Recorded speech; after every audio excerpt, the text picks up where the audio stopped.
야, VIP 병실인데 병원비 결제가 안 되잖아. 지금 당장 와. 늘 고개 숙이던 며느리가 이번엔 웃지도 떨지도 않았습니다. 누구세요? 저한테 전화 잘못하신 것 같은데요. 그 순간 시어머니의 얼굴이 굳어붙었습니다. 가족이라 부르며 10년 동안 6억을 뜯어낸 사람들. 이제 그 대가를 치를 시간입니다. 참았던 분노가 복수로 바뀌고 시댁이 숨겨온 비밀이 땅 위로 올라옵니다. 오늘의 사연 시작합니다. 구독과 좋아요를 누르시면 오늘 하루 행운이 함께 하실 겁니다. 창문 너머로 쏟아지는 오후의 햇살이 무색하게 대학병원 귀빈실의 공기는 무겁고 정체되어 있습니다. 최금자가 하얀 시트가 깔린 전동 침대에 비스듬히 기대앉아 연신 숨을 몰아쉬며 얼굴을 찌푸렸습니다. 혈압이 올라 어지럽다는 핑계로 입원한 지 벌써 사흘째지만 병실 안은 고요하기만 합니다. 창가 쪽 소파에 앉은 딸 수지는 어머니의 신음소리에도 아랑곳하지 않고 스마트폰 화면만 손가락으로 슥슥 올리고 있었습니다. 금자가 입술을 바르르 떨며 옆에 놓인 휴대폰을 집어들었습니다. 먼저 전화를 건 곳은 아들 준혁의 번호였습니다. 준혁이 귀찮다는 듯 깔깔한 목소리로 전화를 받았습니다. 어머니, 또 왜요? 나 지금 회의 들어가야 한다니까요. 금자가 침대 등받이를 더 높이 세우며 목소리를 높였습니다. 야, 너는 애미가 병원에 있는데 얼굴도 안 비치냐? 여기 병원비가 하루에 얼마인지나 알아? 빨리 와서 수납부터 해라. 준혁이 한숨을 크게 내쉬며 대답했습니다. 나 지금 돈 없어요. 지난달에 마이너스 통장 한도까지 다 썼단 말이에요. 나한테 그러지 말고 알아서 하세요. 전화가 툭 끊기자 금자는 허공에 대고 씩씩거리며 휴대폰을 침대 위로 내던졌습니다. 옆에서 지켜보던 수진이 콧방귀를 뀌며 입을 열었습니다. 엄마, 오빠한테 백날 전화해봐요. 걔가 무슨 돈이 있다고 그래요? 그냥 올케한테 전화해요. 그게 제일 빠르지. 금자가 머리를 지그시 누르며 다시 휴대폰을 집어들었습니다. 습관처럼 은하의 번호를 누르며 금자가 혼잣말을 내뱉었습니다. 맞아. 그년이 벌어다 준 돈으로 우리가 10년을 살았는데 병원비 몇백만 원이 대수겠어? 지가 안 오고 배겨. 신호음이 몇 번 가기도 전에 전화가 연결되었습니다. 금자는 상대방이 말을 꺼내기도 전에 반말로 윽박을 지르기 시작했습니다. 야, 너 지금 어디야? 시어머니가 여기 병원 누워 있는데 병원비 어쩔 거야. 당장 와서 결제하고 수습해. 하지만 전화기 너머에서는 평소처럼 죄송해요. 어머니라는 힘없는 목소리가 들리지 않았습니다. 잠시 정적이 흐른 뒤 차갑다 못해 서늘한 목소리가 금자의 귀를 때렸습니다. 누구신데요? 금자가 순간 귀를 의심하며 눈을 크게 떴습니다. 말문이 막혀 멍하니 허공을 바라보던 금자가 버럭 소리를 질렀습니다. 너 지금 뭐라고 했어? 누구냐니? 너 시어머니 목소리도 몰라? 어디서 배먹지 못한 버릇이야. 은하가 담담한 어조로 한 글자 한 글자 힘을 주어 말했습니다. 이혼한 지 한 달이 지났습니다. 법적으로 남남이라는 소리예요. 저는 더 이상 그 집안 사람도 아니고 그쪽 며느리도 아닙니다. 그러니까 다시는 전화하지 마세요. 전화가 끊어지는 기계음이 들리자 금자의 얼굴이 붉게 달아올랐습니다. 혈압계의 수치가 급격히 치솟으며 경고음이 울렸습니다. 옆에 있던 수진이 놀란 눈으로 어머니를 바라보며 스마트폰을 내려놓았습니다. 엄마, 올케가 진짜 저랬다고? 세상에 사람이 어떻게 한순간에 저렇게 변해? 금자가 가슴을 쥐어짜며 침대 위로 쓰러지듯 누웠습니다.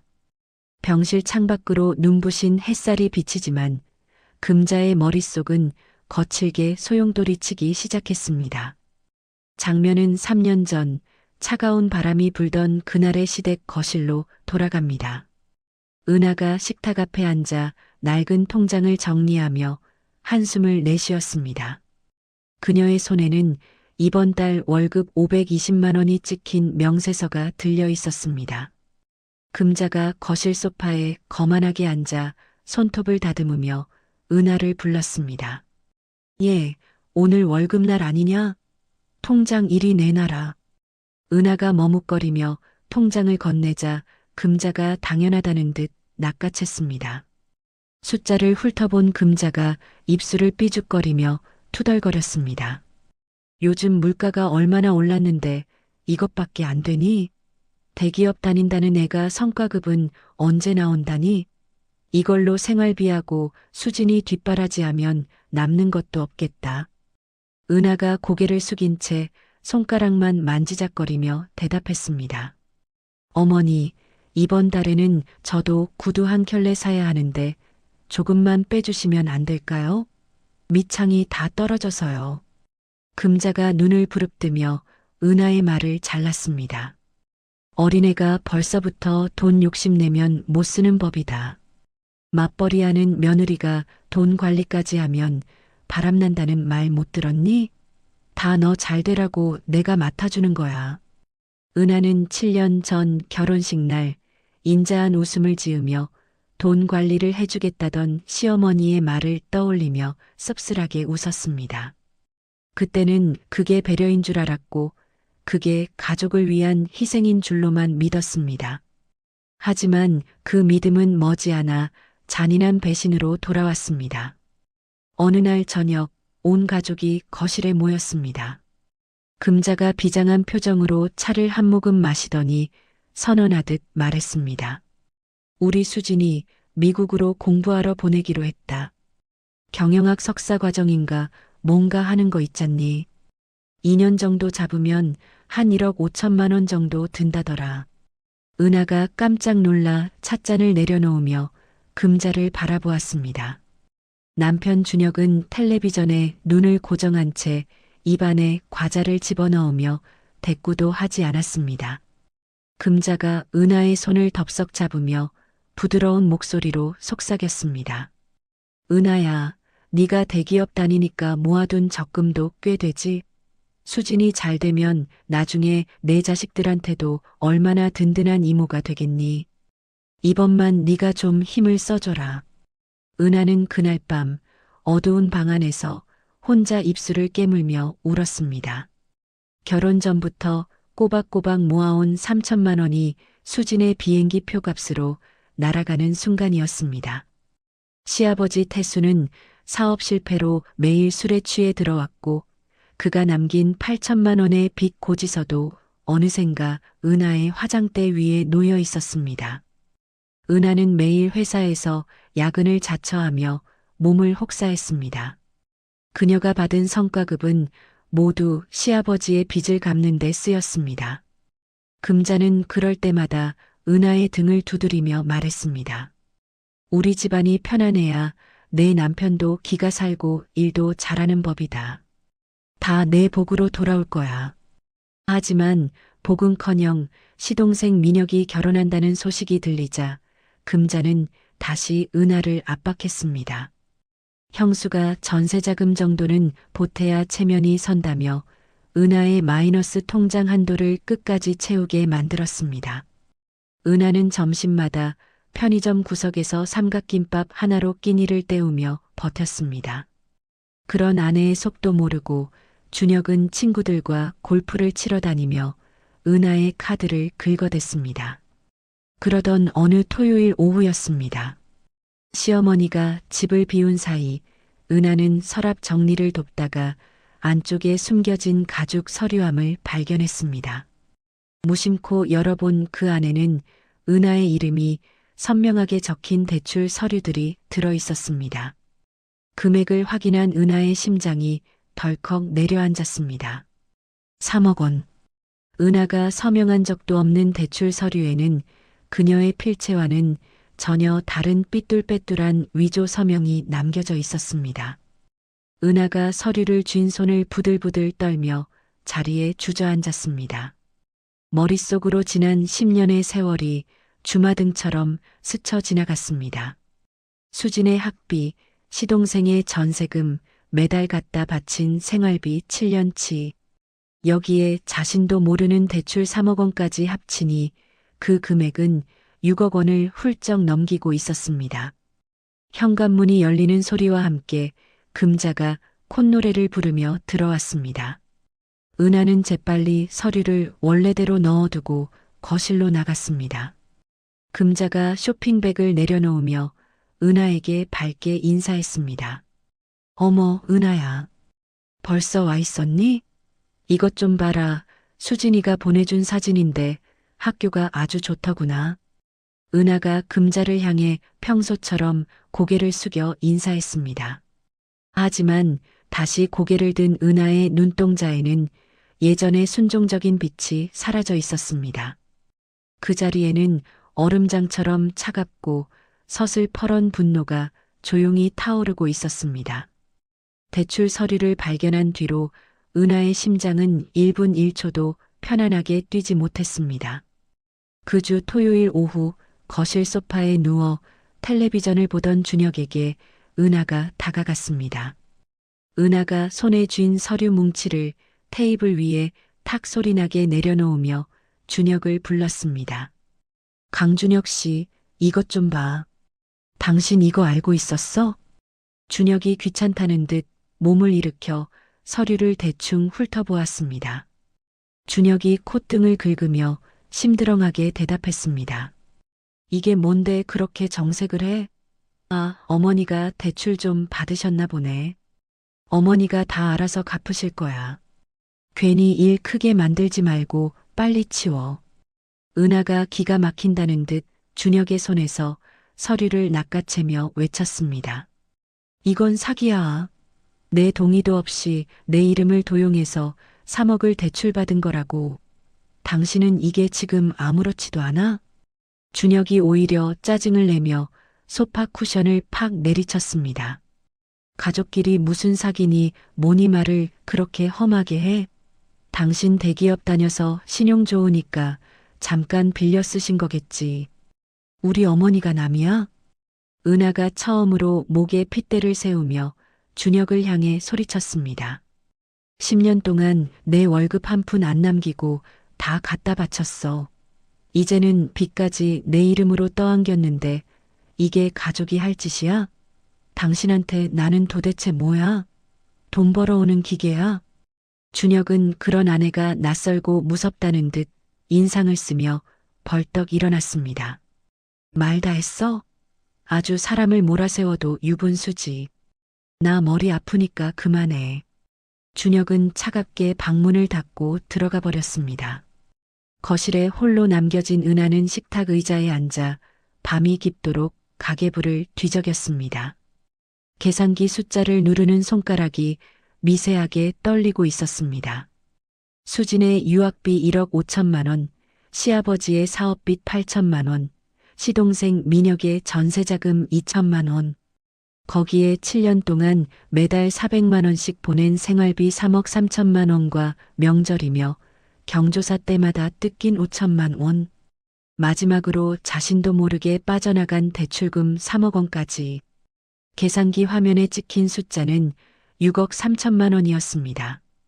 은하는 자신의 청춘과 피땀 어린 노동이 저 파렴치한 인간들의 뱃속으로 들어갔다는 사실에 온몸에 소름이 돋았습니다.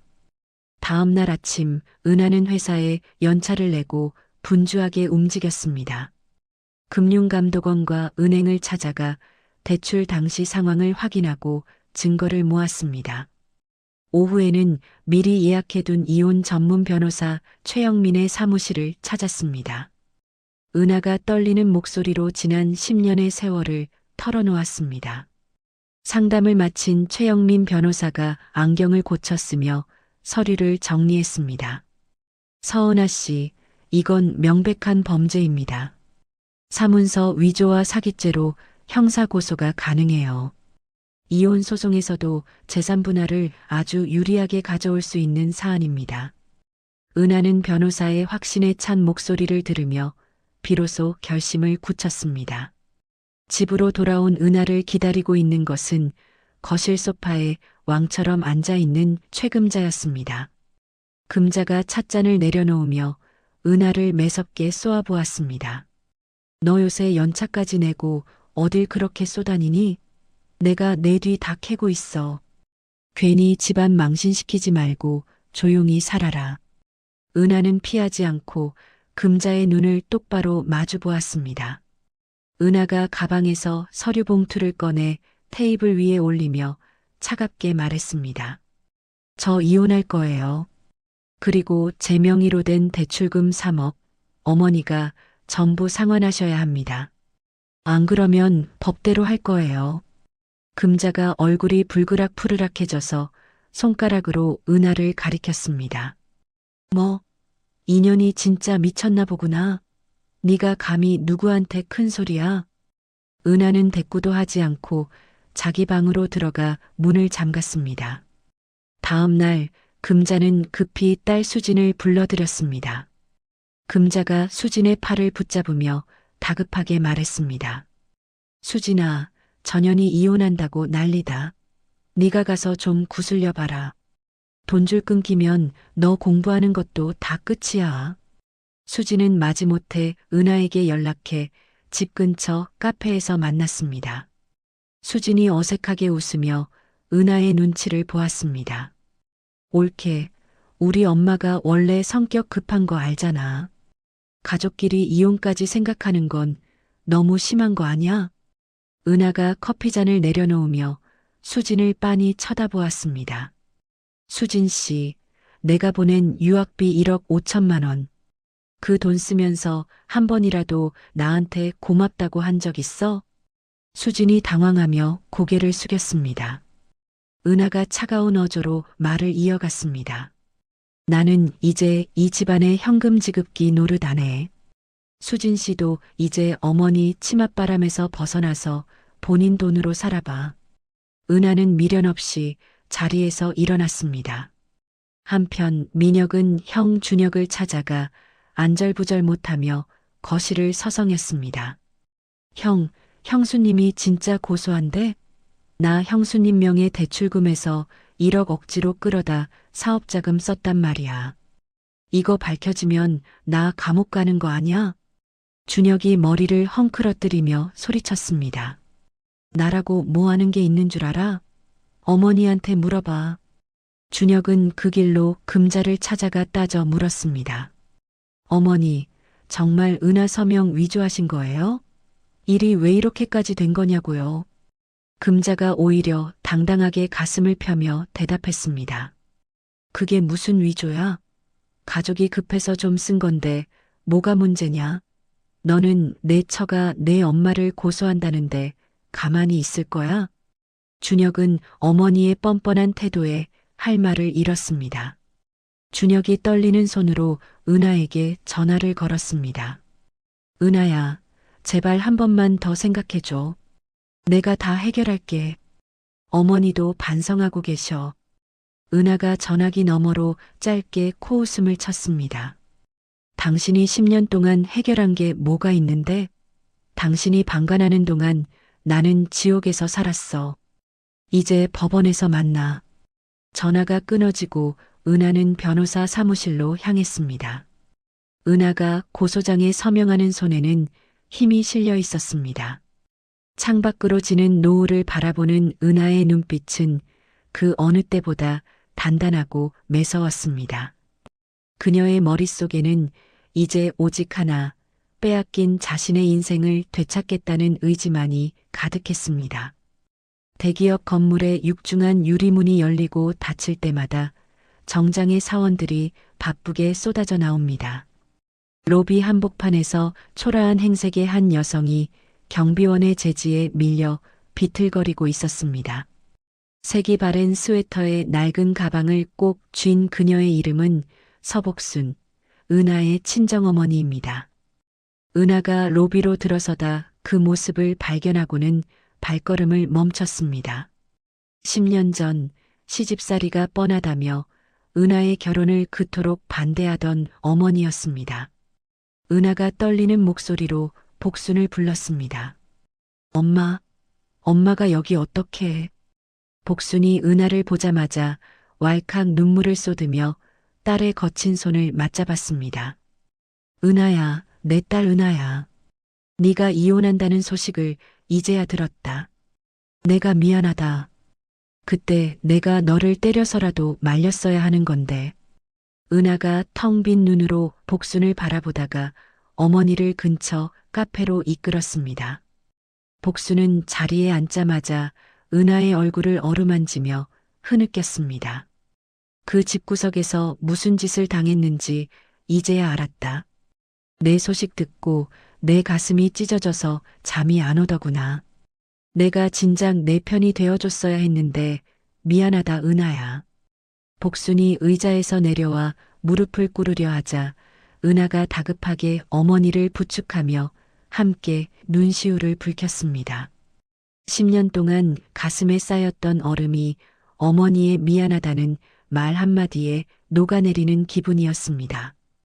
그 시각 최금자는 병실 침대에 누워 있다가 들이닥친 경찰관에게서 흰 봉투를 건네받았습니다.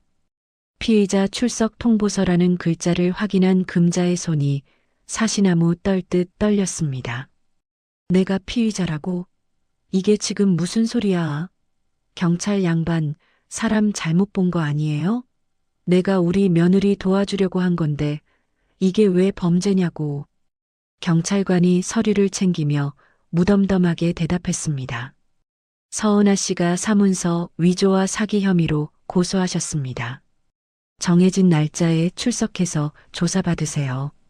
금자가 뒷목을 잡으며 침대 위로 쓰러졌습니다. 옆에서 지켜보던 수진이 바닥에 떨어진 통보서를 주워 올리며 차갑게 말했습니다. 엄마, 이제 그만해. 이게 진짜 법으로 갈 일인 줄은 몰랐어? 올케가 진짜 엄마를 감옥에 보내려고 하나 봐. 금자가 입술을 바르르 떨며 소리를 질렀습니다. 저 배은망덕한 년. 내가 저를 어떻게 키웠는데 나를 감옥에 보내. 내가 죽어도 저녀는 가만 안 둔다. 준혁은 병원 복도를 서성이며 머리를 쥐어뜯고 있었고 민혁은 형에게 연락도 없이 공항으로 향했습니다. 하지만 민혁이 비행기 표를 내밀기도 전에 보안 요원들이 그의 앞을 막아섰습니다. 출국 금지 조치가 내려졌다는 말에 민혁의 얼굴이 흑빛으로 변했습니다. 경찰 조사가 시작된 날 금자는 비싼 변호사를 대동하고 조사실에 앉았습니다. 금자가 책상을 탕치며 수사관에게 억울함을 호소했습니다. 우리 며느리가 그때 분명히 그랬어요. 어머니, 식구들 힘드니까 제 이름으로 대출받아서 쓰세요 라고요. 지가 다 허락해놓고 이제 와서 딴소리 하는 거라니까요. 옆에 있던 금자의 변호사가 거들며 서류를 내밀었습니다. 가족 간의 증언을 확보했습니다. 시댁 식구들 모두가 며느리의 자발적인 도움이었다고 진술하고 있습니다.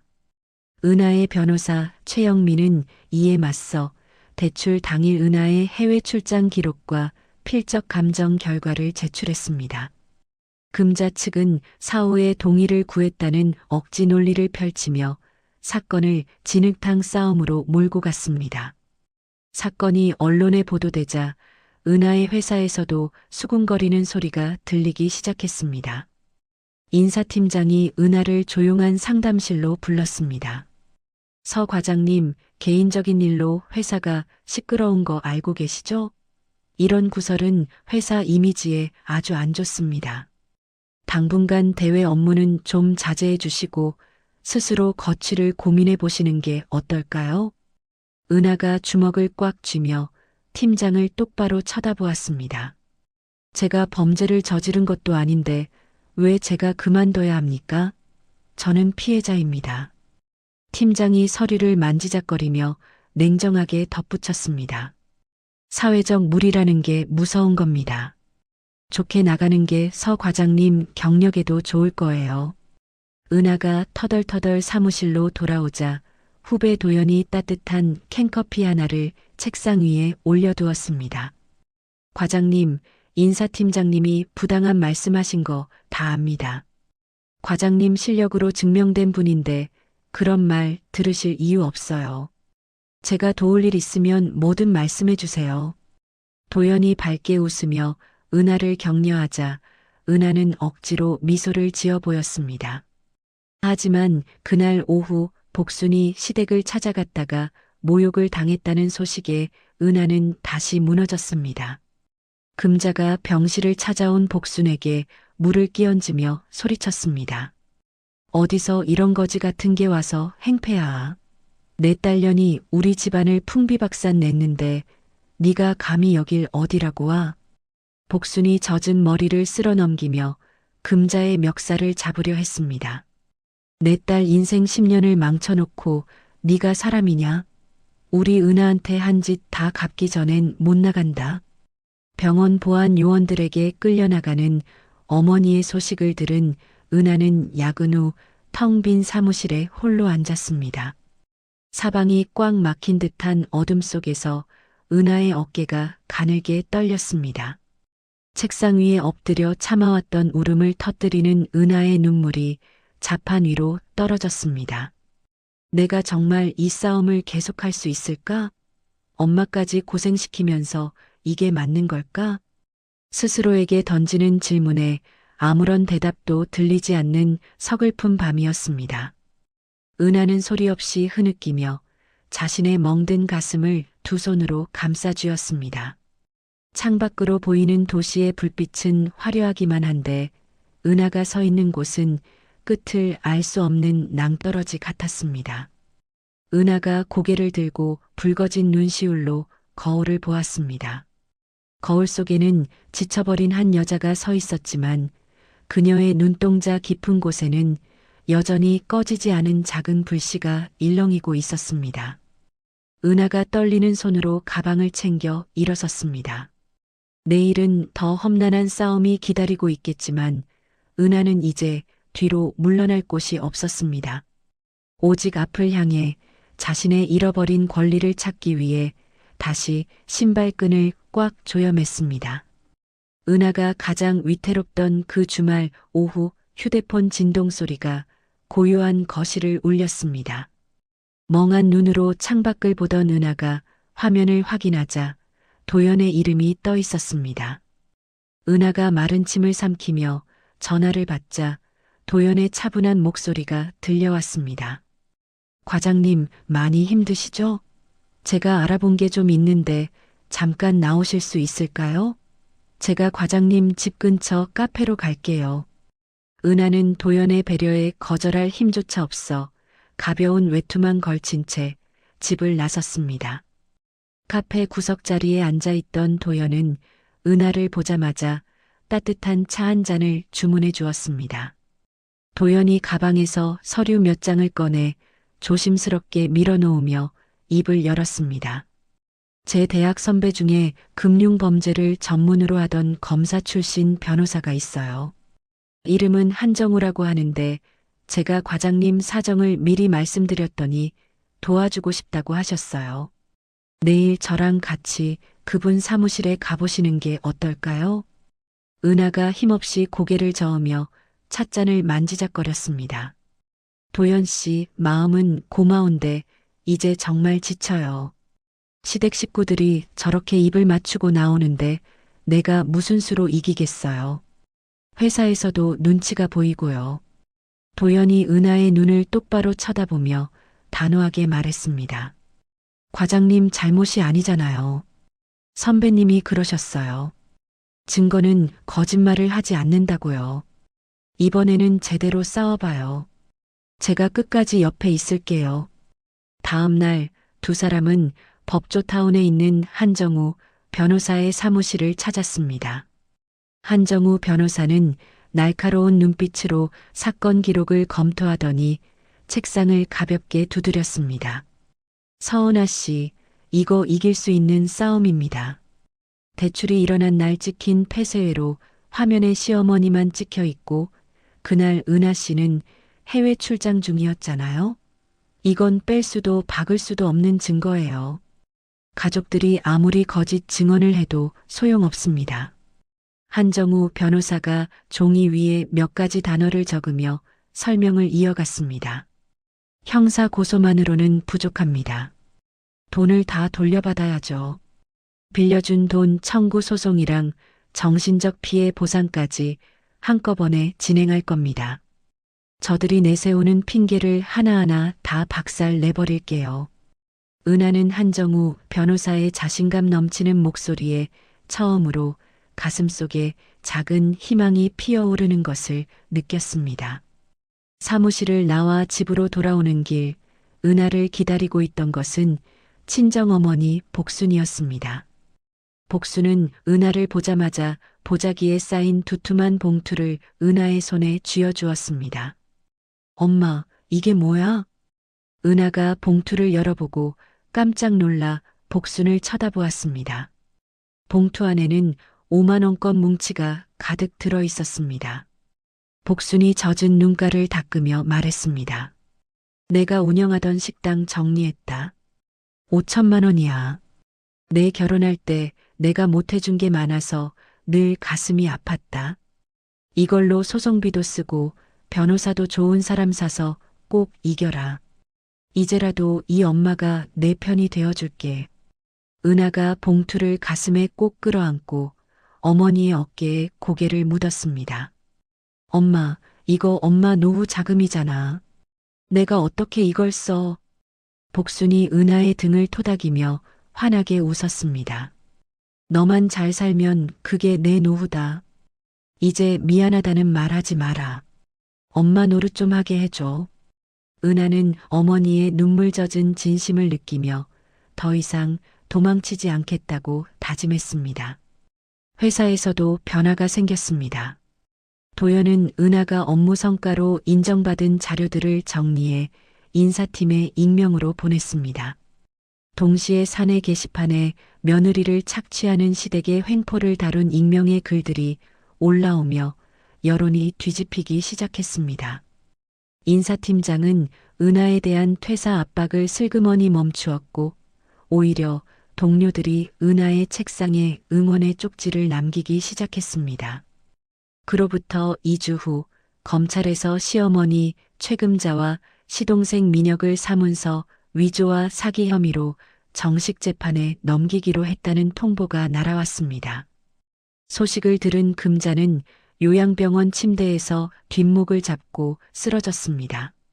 준혁은 사태가 심각해지자 은하에게 수십 통의 전화를 걸어대며 매달렸습니다.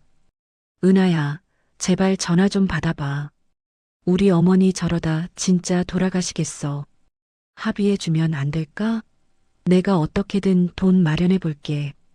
은하는 준혁의 전화를 모두 차단하고 한정우 변호사에게 모든 것을 일임했습니다. 재판 첫날 법정은 팽팽한 긴장감이 감돌았습니다. 방청석에 앉은 은하를 발견한 금자가 변호인의 부축을 받으며 들어오다 은하를 매섭게 노려보았습니다. 저 배은망덕한 년 지가 우리 집안 덕에 호강하고 살았으면서 감히 시어머니를 법정에 세워? 금자가 법정 안이 떠나가라 소리를 지르자 판사가 엄하게 경고했습니다. 재판이 진행되자 한정우 변호사는 준비한 증거들을 하나하나 제시했습니다. 금자가 대출 서류를 작성하던 날의 영상과 은하의 출입국 기록이 화면에 띄워지자 금자 측 변호사는 당황하며 말을 더듬었습니다. 방청석 뒷자리에서 이 모든 과정을 지켜보던 수지는 고개를 떨구고 있었습니다. 어머니가 저토록 뻔뻔하게 거짓말을 하는 모습에 수지는 깊은 회의감에 빠졌습니다. 재판이 끝나고 법원 건물을 나서는 은하의 뒤를 수진이 조심스럽게 따라왔습니다. 옳게, 아니 은하 언니. 잠깐만 나랑 얘기 좀 해. 은하가 발걸음을 멈추고 수진을 차갑게 바라보았습니다.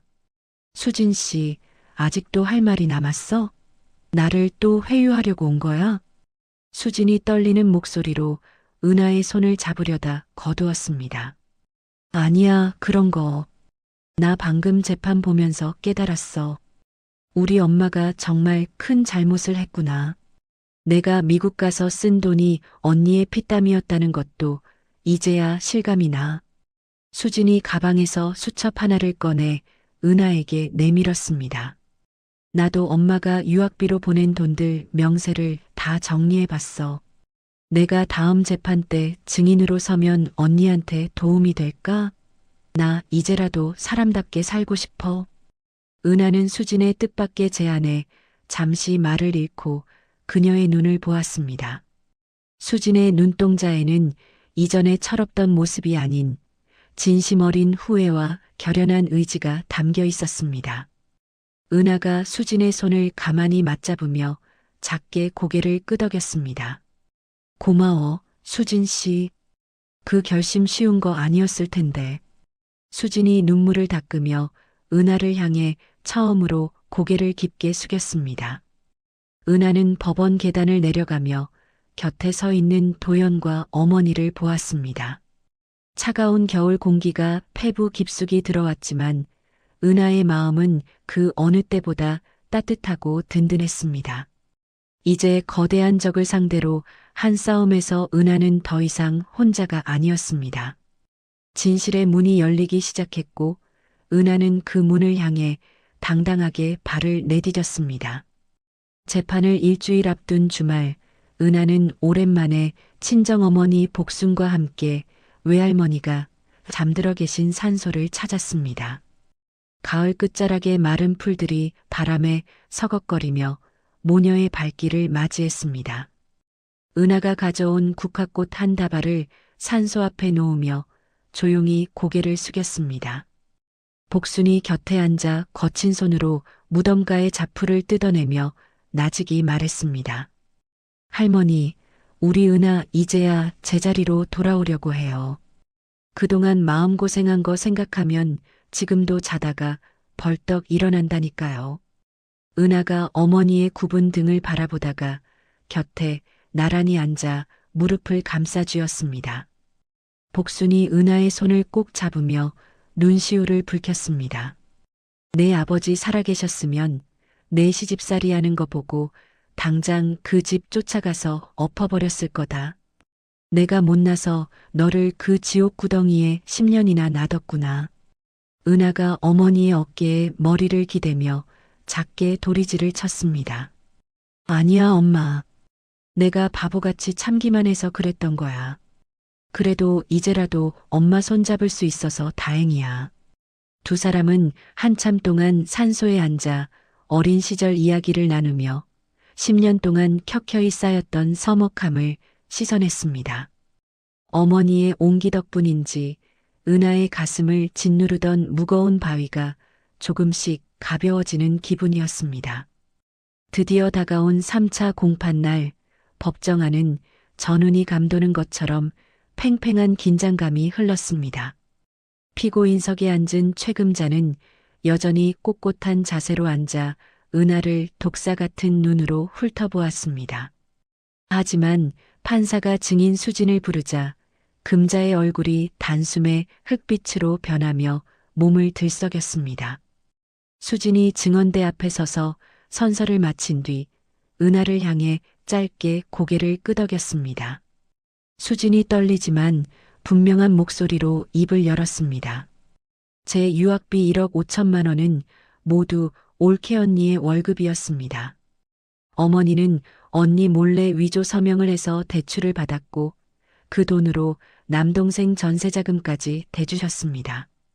금자가 법정 안이 떠나가라 비명을 지르며 자리에서 일어났습니다.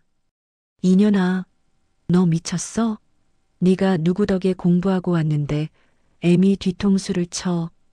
판사가 의사봉을 3번 강하게 두드리며 금자에게 경고를 보냈습니다.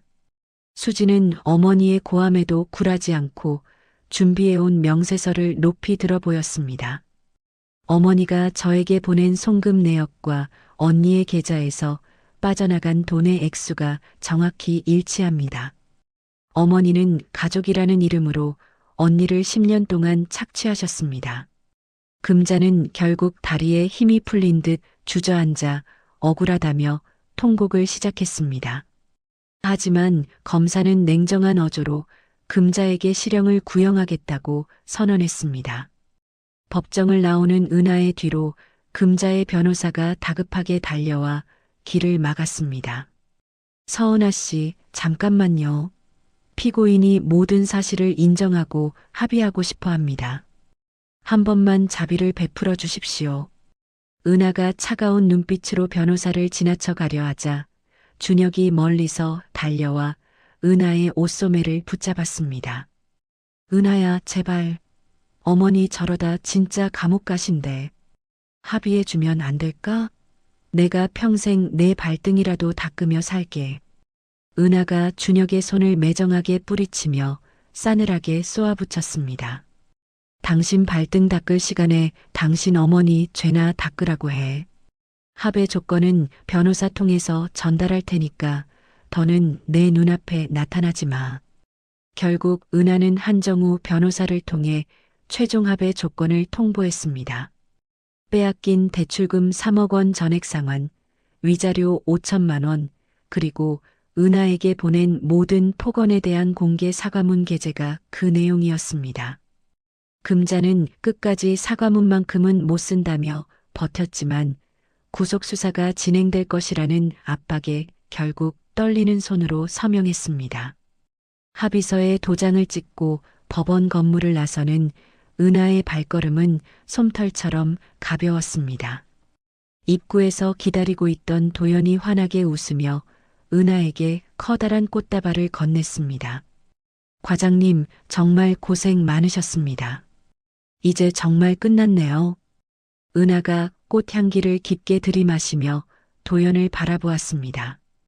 도연 씨 덕분에 여기까지 올 수 있었어요. 정말 고마워요. 도연이 쑥스러운 듯 머리를 극적이며 조심스럽게 물었습니다. 이제 다 끝났는데 오늘 저녁은 제가 맛있는 거 대접해도 될까요? 과장님 축하 파티요. 은하가 도연의 눈을 똑바로 쳐다보며 처음으로 꾸밈없는 웃음을 터뜨렸습니다. 좋아요. 그런데 도연 씨, 이제 과장님 말고 그냥 내 이름 불러도 돼요. 은하라고요. 도연의 얼굴이 금세 발그레해지며 고개를 끄덕였습니다. 두 사람은 나란히 법원 계단을 내려와 붉게 물든 노을 속으로 걸어갔습니다. 길었던 10년의 겨울이 지나고 은하의 가슴속에도 따스한 봄볕이 들기 시작했습니다. 회사에서도 기분 좋은 소식이 은하를 기다리고 있었습니다. 그동안의 뛰어난 실적과 문제를 정면으로 돌파한 강단이 인정받아 은하는 차장으로 승진하게 되었습니다.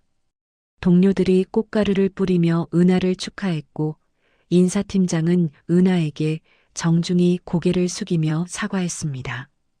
은하가 자신의 책상에 놓인 새로운 명패를 가만히 어루만졌습니다.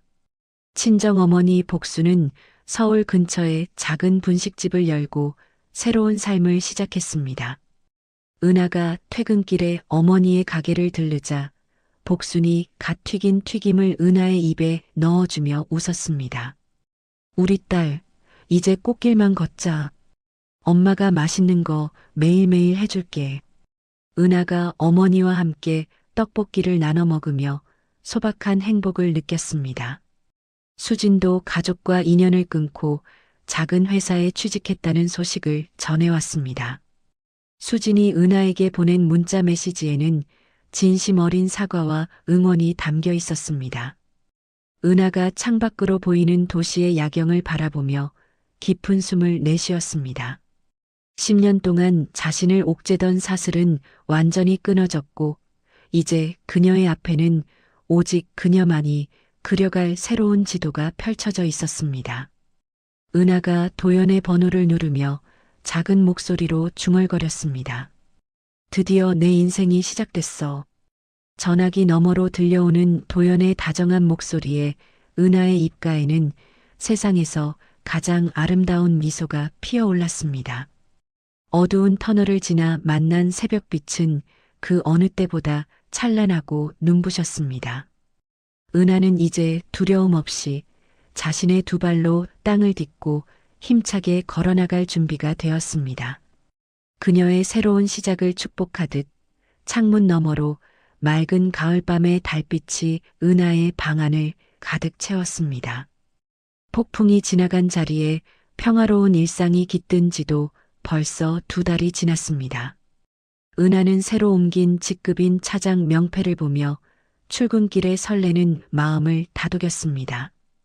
점심시간 도연과 함께 회사 근처 공원을 산책하며 마시는 커피 한 잔이 은하에게는 세상 무엇보다 달콤한 보상이었습니다. 하지만 그 평화는 그리 길게 허락되지 않았습니다. 오후 근무가 한창이던 사무실로 낯선 남성이 찾아와 서은아 차장을 찾았습니다.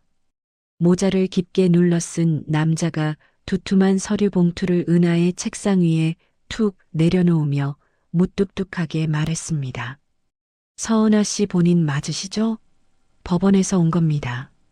수령 확인해 주세요. 은하가 영문을 몰라 떨리는 손으로 봉투를 뜯어 서류를 확인했습니다. 서류의 첫 장을 넘기자마자 은하의 얼굴에서 핏기가 싹 가셨습니다. 전 남편 준혁이 이혼 당시 재산 분할이 부당했다며 민사소송을 제기한 것이었습니다. 청구 금액은 무려 2억 원이나 되었습니다. 준혁은 답변서에 아내가 결혼 기간 중 몰래 모은 비자금이 있으며 이를 숨기고 이혼에 부당한 이득을 취했다라고 적어 놓았습니다. 은하가 기가 막힌 듯 헛웃음을 터뜨리며 서류를 책상 위로 내던졌습니다. 10년 동안 내 월급을 다 빨아먹고도 모자라서 이제는 있지도 않은 비자금을 내놓으라고. 은하가 머리를 감싸쥐고 자리에 주저앉자 옆자리 동료가 조심스럽게 다가와 스마트폰 화면을 내밀었습니다. 화면 속에는 시어머니 감옥 보내고 승승장구하는 대기업 악녀 며느리라는 자극적인 제목의 글이 온라인 커뮤니티를 도배하고 있었습니다. 은하의 실명과 회사 명칭, 심지어 예전 결혼 사진까지 교묘하게 가려진 채 퍼져나가고 있었습니다. 댓글창은 이미 은하를 향한 입에 담지 못할 욕설과 비난으로 가득 차 있었습니다. 은하의 손이 사르르 떨리며 눈시울이 붉어졌습니다. 그날 오후 회사 홍보팀에서 은하를 호출했습니다. 홍보팀장이 미간을 찌푸린 채 컴퓨터 모니터의 악성 게시글들을 가리키며 말했습니다. 서 차장님, 이게 지금 우리 회사 이미지에 얼마나 타격을 주는지 아십니까? 당분간 대외적인 업무는 다 중단하세요. 게시판에 항의 글이 빗발치고 있어서 우리도 더는 감싸주기 힘듭니다. 은하가 억울함을 참으며 팀장을 똑바로 바라보고 대답했습니다. 이건 명백한 허위 사실입니다. 누군가 의도적으로 저를 공격하는 거예요. 제가 바로잡겠습니다. 팀장이 서류를 탁 소리나게 덮으며 냉정하게 덧붙였습니다. 사실 여부와 상관없이 이런 구설에 오르는 것 자체가 조직인으로서 실격입니다. 당분간 자숙하세요.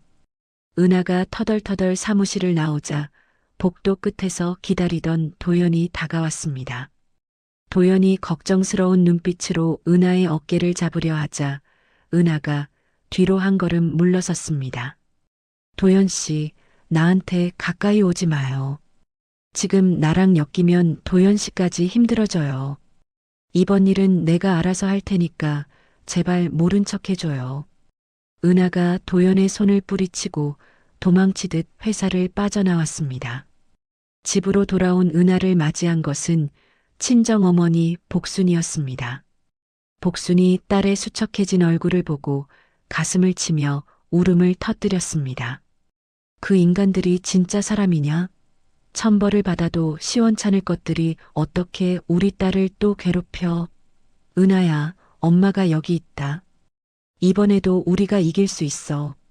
복순이 차려준 따뜻한 밥상을 마주하고도 은하는 숟가락을 들지 못했습니다.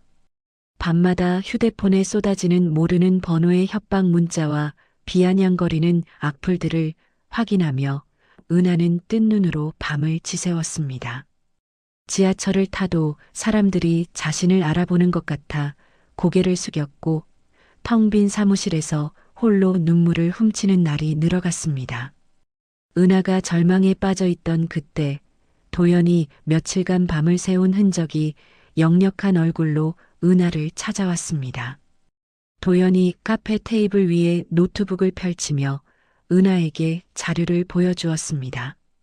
은하 씨, 제가 IT 보안팀 동기한테 부탁해서 저 악성 글들의 최초 작성 IP를 추적해 봤어요. 결과가 나왔습니다. 도연이 화면 속의 주소지를 가리키자 은하의 눈이 커졌습니다. 최초 게시물이 작성된 장소는 다름 아닌 최금자가 입원해 있는 요양병원의 공용 와이파이 주소였습니다.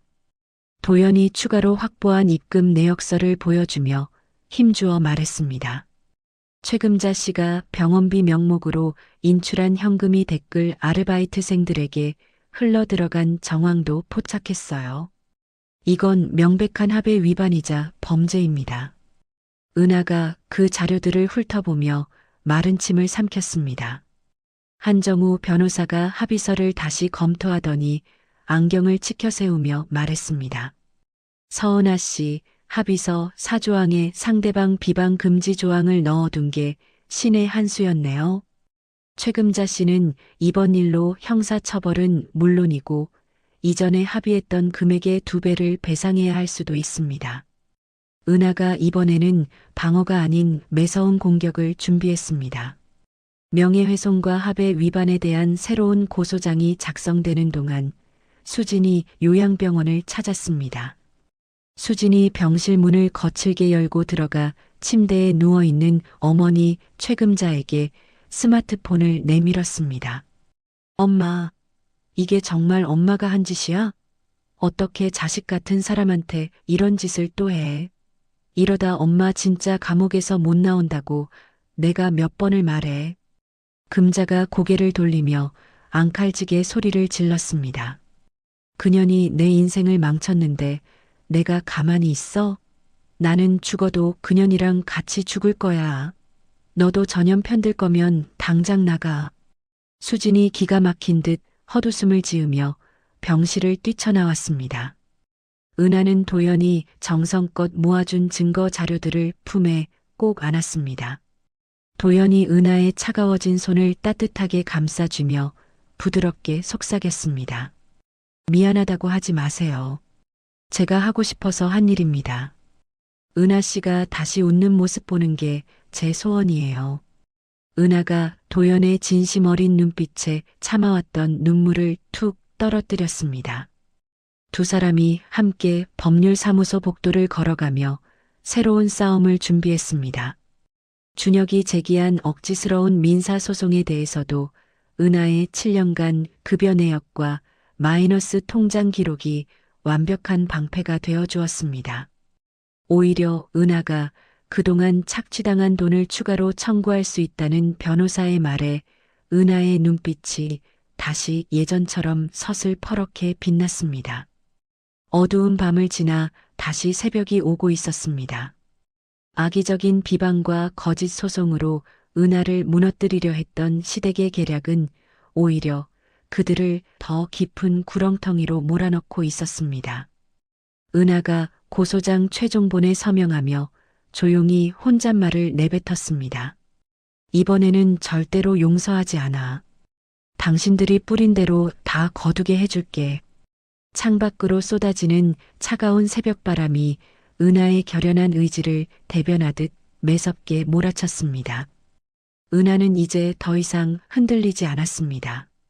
자신을 믿어주는 사람들과 함께 은하는 다시 한번 진실의 칼날을 높이 치켜들었습니다.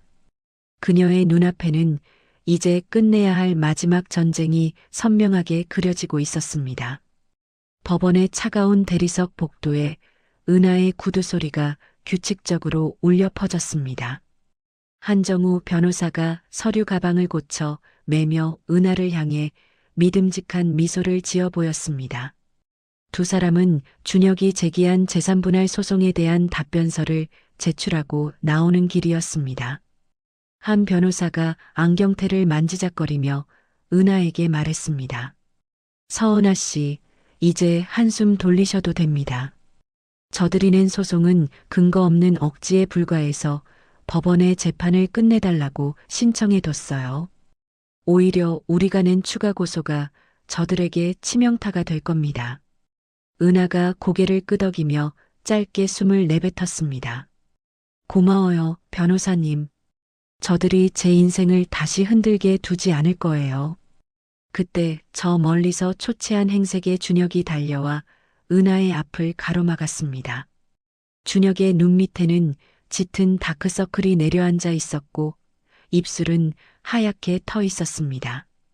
준혁이 은하의 소매를 붙잡으려다 은하의 서슬 퍼런 눈빛에 손을 거두며 애원했습니다. 은하야, 내가 다 잘못했어. 소송은 지금 당장 취하할게. 그러니까 제발 우리 어머니 고소만은 풀어주면 안 될까? 어머니 지금 중환자실에서 정신도 못 차리고 계셔. 은하가 비웃음을 섞어 차갑게 대답했습니다. 강준혁 씨, 당신 어머니가 아픈 게 내 탓이야? 합의 조건을 어기고 나를 비방한 건 당신 어머니야. 법대로 처벌받는 게 당연한 거 아니니? 준혁이 바닥에 주저앉을 듯 몸을 굽히며 중얼거렸습니다. 돈은 어떻게든 마련해 볼게. 내가 가진 거 다 팔아서라도 줄게. 제발 한 번만 자비를 베풀어줘. 우리 가족 다 길거리에 나앉게 생겼어. 은하가 그런 준혁을 싸늘하게 내려다보며 한 걸음 다가갔습니다. 자비, 지난 10년 동안 내가 당신들한테 베푼 게 자비였어. 그런데 당신들은 그걸 권리인 줄 알았지. 합의하고 싶으면 조건이 있어. 소송 취하는 당연하고 앞으로 죽을 때까지 내 눈앞에 나타나지 않겠다는 서약서 써. 단 한 번이라도 연락하면 그땐 정말 끝이야. 준혁이 힘없이 고개를 끄덕이며 바닥을 바라보았습니다. 알았어. 네가 원하는 대로 다 할게. 다시는 연락 안 해. 며칠 후 은하의 회사에서도 반가운 소식이 전해졌습니다. 홍보팀장이 은하의 자리로 직접 찾아와 정중하게 고개를 숙였습니다. 팀장이 찻잔을 내밀며 미안한 기색을 내비쳤습니다. 서 차장님, 저희가 정말 큰 실수를 했습니다. 조사 결과 그 악성 글들이 조직적인 비방이었다는 사실을 확인했어요. 그동안 고생 많으셨습니다. 회사 차원에서 공식적으로 사과드리고 명예 회복을 위해 최선을 다하겠습니다. 동료들이 은하의 책상 주위로 모여들어 박수를 쳤습니다. 은하의 성실함을 알던 후배들은 눈시울을 붉히며 은하의 손을 맞잡았습니다.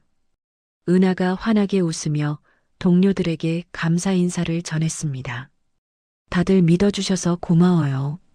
이제 다시 업무에만 집중할 수 있어서 기쁘네요. 한편 요양병원 중환자실 앞은 정막만이 감돌고 있었습니다. 수진이 병실 창 너머로 산소호흡기에 의지한 어머니 최금자를 바라보았습니다. 수진의 눈에는 눈물 대신 깊은 허탈함이 서려 있었습니다. 수진이 혼잣말처럼 나직이 속삭였습니다. 엄마, 이제 그만 욕심 내려놓고 편히 쉬세요. 은하 언니한테 한 짓 죽을 때까지 반성하면서 사세요. 저도 이제 제 인생 찾아갈게요. 수진은 그 길로 어머니의 곁을 떠나 새로운 직장으로 향했습니다. 시동생 민혁은 사기죄로 집행유예 2년과 사회봉사 명령을 선고받았습니다. 해외 도피를 꿈꾸던 그의 화려한 생활은 이제 낡은 작업복을 입고 공원을 청소하는 일상으로 바뀌었습니다. 준혁 역시 빚을 갚기 위해 지방의 작은 중소기업으로 자리를 옮겼다는 소식이 들려왔습니다. 모든 법적 분쟁이 마무리된 어느 금요일 저녁이었습니다. 은하와 도연은 야경이 아름다운 작은 식당에서 마주 앉았습니다. 도연이 와인 잔을 채우며 은하를 다정하게 바라보았습니다. 은하 씨, 그동안 정말 고생 많았어. 이제 정말 무거운 짐 다 내려놓은 거지? 은하가 와인을 한 모금 마시고 도연의 손을 가만히 잡았습니다. 응, 도연아. 네가 곁에 없었으면 나 아마 중간에 포기했을지도 몰라. 내 인생에서 가장 힘들 때 내 손 잡아줘서 정말 고마워. 도연이 은하의 손등에 가볍게 입을 맞추며 진심 어린 목소리로 말했습니다. 은하 씨, 나 이제 선배나 조력자 말고 은하 씨 평생 동반자로 옆에 있고 싶어. 내 마음 받아줄 수 있어? 은하의 눈에 맺혔던 이슬이 뺨을 타고 흘러내렸습니다. 그것은 슬픔의 눈물이 아닌 새로운 시작을 알리는 기쁨의 눈물이었습니다. 은하가 도연의 눈을 똑바로 쳐다보며 환하게 웃었습니다. 응, 도연아. 우리 이제 같이 걷자. 나도 너 많이 사랑해. 친정어머니 복수는 딸의 소식에 가게 안이 떠나가라 웃음을 터뜨렸습니다. 복순이 도연의 손을 꼭 잡으며 연신 고개를 끄덕였습니다. 도연 씨, 우리 은하 눈에 눈물 안 나게 잘 부탁해. 10년 고생했으니 이제는 행복할 일만 남았어.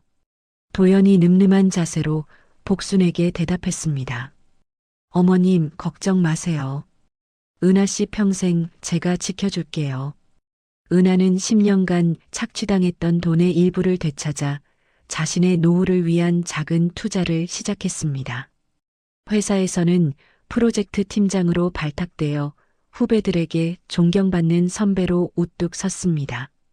어느 가을 저녁 은하는 퇴근길에 공원을 산책하며 한강의 노을을 바라보았습니다. 시원한 바람이 은하의 머리카락을 스치고 지나갔습니다. 은하가 자신의 배를 가만히 어루만지며 부드럽게 미소 지었습니다. 그래, 이게 진짜 내 인생이지. 앞으로 어떤 일이 생겨도 난 지지 않을 거야. 길고 길었던 악연의 그림자가 완전히 사라지고 은하의 발밑에는 눈부신 햇살만이 가득했습니다. 은하는 이제 두려움 없이 자신을 사랑해주는 사람들과 함께 찬란한 미래를 향해 한 걸음씩 내디뎠습니다. 그녀의 뒷모습은 그 어느 때보다 당당하고 아름다웠습니다. 새하얀 백합 향기가 가득한 작은 웨딩홀 입구에 햇살이 눈부시게 쏟아져 들어옵니다. 거창한 예식장은 아니지만 은하의 새 출발을 축하하기 위해 모인 사람들의 얼굴에는 진심 어린 미소가 가득했습니다. 순백의 드레스를 입은 은하가 신부 대기실 거울 앞에서 자신의 모습을 가만히 비춰보았습니다. 친정어머니 복순이 다가와 은하의 드레스 자락을 정성스레 매만지며 눈시울을 붉혔습니다. 우리 딸 정말 예쁘구나. 이제야 네가 진짜 내 자리를 찾은 것 같아서 이 엄마는 더 바랄 게 없다. 은하가 어머니의 거친 손을 맞잡으며 환하게 웃어 보였습니다. 엄마, 울지 마. 나 이제 정말 행복해질 일만 남았는데 왜 울어? 나 오늘 세상에서 제일 예뻐 보여야 한단 말이야. 복순이 코를 훌쩍이며 은하의 어깨를 토닥였습니다. 그래, 안 울어야지. 도연 씨가 너를 얼마나 아껴주는지 보니까 마음이 푹 놓인다. 우리 은하, 그동안 고생한 거 오늘 다 보상받는 날이다. 대기실 문이 열리고 수진이 세련된 원피스 차림으로 들어왔습니다. 수진의 손에는 정성스럽게 포장된 앨범 한 권이 들려 있었습니다. 수진이 은하의 손을 잡으며 조심스럽게 인사를 건넸습니다. 언니, 오늘 너무 아름다워요. 이건 내가 언니 몰래 준비한 선물이에요. 은하가 앨범을 펼쳐보자 수진이 그동안 은하의 사회관계망 서비스에서 모은 행복한 사진들과 직접 싼 편지가 보였습니다. 첫 페이지에는 나의 진짜 언니에게라는 문구가 정갈하게 적혀 있었습니다. 수진이 쑥스러운 듯 고개를 숙이며 덧붙였습니다. 나 이제 회사에서 월급도 제법 받아요. 이건 내 인생 처음으로 스스로 벌어서 산 선물이야. 언니, 그동안 내가 철없어서 미안했어. 이제 진짜 가족처럼 지내고 싶어. 은하가 수진을 꼭 껴안아 주었습니다. 고마워, 수진아. 이 선물 평생 소중하게 간직할게. 너도 이제 내 인생 멋지게 살아야 해. 주례 없이 진행된 예식에서 은하와 도연은 서로를 향해 직접 쓴 편지를 낭독했습니다. 도연이 은하의 눈을 똑바로 바라보며 진심을 담아 고백했습니다. 은하야, 네가 가장 힘들 때 판단하지 않고 옆에 있어주고 싶었어. 내 강인함과 따뜻함을 사랑해. 평생 내 편이 되어줄게. 나랑 결혼해줘서 정말 고맙다. 은하 역시 떨리는 목소리로 도연에게 대답했습니다. 도연아, 너는 어두운 터널 속에 갇혀있던 나에게 먼저 손을 내밀어준 유일한 사람이야. 너와 함께라면 어떤 시련이 와도 두렵지 않을 것 같아. 사랑해, 내 남편. 방청석에 앉아있던 한정우 변호사가 흐뭇한 미소를 지으며 박수를 쳤고 회사 동료들의 축가가 이어졌습니다. 은하는 하객들을 향해 고개를 깊이 숙이며 감사의 뜻을 전했습니다. 제가 다시 일어설 수 있었던 건 여기 계신 모든 분 덕분입니다. 저 이제 정말 잘 살겠습니다. 은하와 도연은 서로의 손을 꽉 잡고 행진하며 새로운 인생의 첫 페이지를 함께 열어젖혔습니다. 그로부터 2년이라는 시간이 쏜살같이 흘렀습니다. 은하는 임신 소식을 알게 되었고 도연과 함께 산부인과를 찾아 첫 초음파 검사를 받았습니다. 모니터 속에서 콩닥거리며 뛰는 작은 심장 소리에 은하의 눈에서 감격의 눈물이 흘러내렸습니다. 도연이 은하의 어깨를 감싸 안으며 벅찬 목소리로 속삭였습니다. 은하야, 들려? 우리 아기 심장 소리야. 정말 신기하다. 은하가 눈물을 닦으며 도연의 품에 얼굴을 묻었습니다. 응, 정말 기적 같아. 우리 아기한테는 정말 좋은 엄마가 되어줄 거야. 친정어머니 복수는 외손주 소식에 가게 문까지 닫고 달려와 은하를 위해 태교 음식을 차려주었습니다. 복순이 은하의 배를 쓰다듬으며 환하게 웃었습니다. 드디어 내가 할머니가 되는구나. 은하야, 너 닮은 예쁜 딸이었으면 좋겠다. 내가 다 키워줄 테니까 걱정하지 마라. 수진도 틈날 때마다 아기 용품을 한가득 들고 은하의 집을 찾아왔습니다. 수진이 아기 신발을 보여주며 눈을 반짝였습니다. 언니, 이거 봐요. 너무 귀엽죠? 내가 이모 노릇 제대로 할 테니까 기대해요. 은하는 출산 휴가 중 집에서 지난 10년의 세월을 일기로 기록했습니다.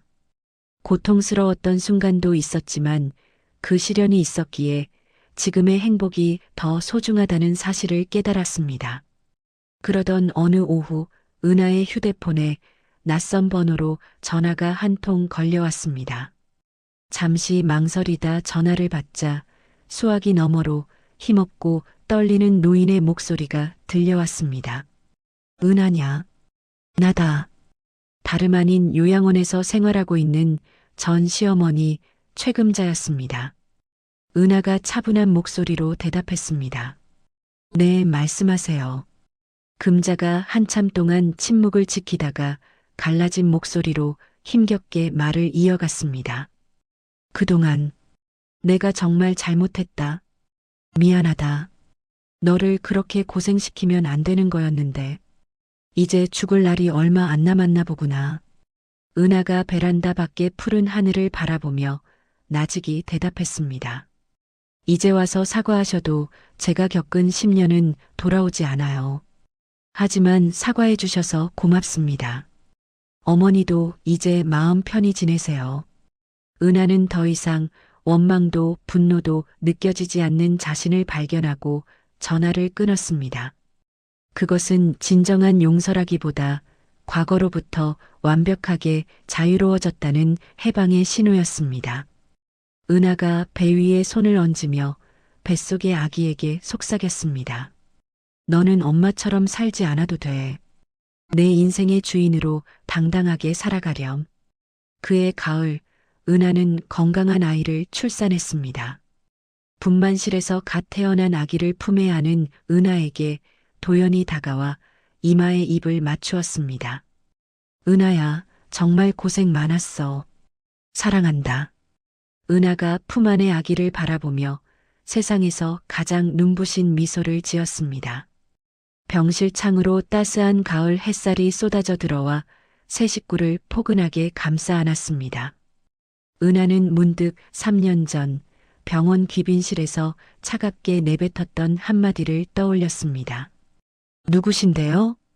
그 짧은 질문이 사실은 타인이 아닌 잃어버렸던 자기 자신을 향한 물음이었음을 이제야 깨달았습니다. 그날 이후로 은하의 진짜 인생이 시작되었습니다. 은하는 이제 누구의 며느리도 누구의 아내도 아닌 오직 서은아라는 이름으로 찬란한 내일을 향해 걸어갈 준비가 되었습니다. 그녀의 새로운 여정을 축복하듯 창밖의 단풍잎들이 황금빛으로 물들어 바람에 춤을 추고 있었습니다. 10년의 서러운 세월을 딛고 당당히 자신의 이름을 되찾은 은하 씨. 때로는 나를 지키는 용기가 새로운 행복을 부르는 열쇠가 되기도 합니다. 시청자 여러분의 삶에도 은하 씨의 결말처럼 찬란하고 따뜻한 봄날이 가득하시길 진심으로 응원하겠습니다. 이야기를 끝까지 들어주신 분이 계시다면 구독과 잘 들었다고 댓글 하나만 남겨주세요. 새로운 이야기가 나오면 제일 먼저 전해드리겠습니다. 감사합니다.